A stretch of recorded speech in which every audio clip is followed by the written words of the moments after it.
નમસ્કાર કલમ યુદ્ધ સમાચારની સાથે હું છું આપની સાથે પાયલ બામભણિયા। તો જોઈએ આજના મહત્વના સમાચારમાં। મિની તરણેતર તરીકે ઓળખાતા કચ્છના સૌથી મોટા તેમજ 1283 વર્ષથી ભરાતા ભાતીગઢ મેળામાં હૈયા દળાય એટલી માનવ મેદની ઉમટી પડી હતી। મેળામાં લીક સંસ્કૃતિના દર્શન થયા હતા। મેળાને ગુજરાત રાજ્યના પ્રવાસન અને સાંસ્કૃતિક પ્રવૃત્તિઓના મંત્રી શ્રી મોડુભાઈ બેરુ તેમજ કચ્છ પ્રભારી મંત્રી તેમજ રાજ્ય કક્ષાના શિક્ષણ મંત્રી શ્રી પ્રફુલભાઈ પાનસેરિયાના હસ્તે કચ્છના સાંસદ શ્રી ધારાસભ્ય તેમજ રાજકીય તેમજ સામાજિક અગ્રણીઓની ઉપસ્થિતિમાં તારીખ 22 સપ્ટેમ્બરના રોજ ખુલ્લો મૂકવામાં આવ્યો હતો।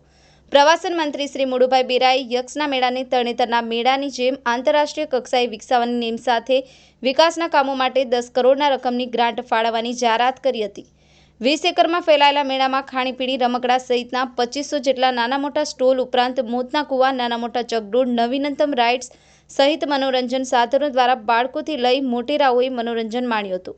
રાત્રિના સમયે લાઇટોથી ઝળહળતા મેળામાં જાણે સ્વર્ગ ઉતર્યું હોય તેવી લાગી રહ્યું છે। મહેશ સોની, કલમ યુદ્ધ સમાચાર, નખત્રાણા।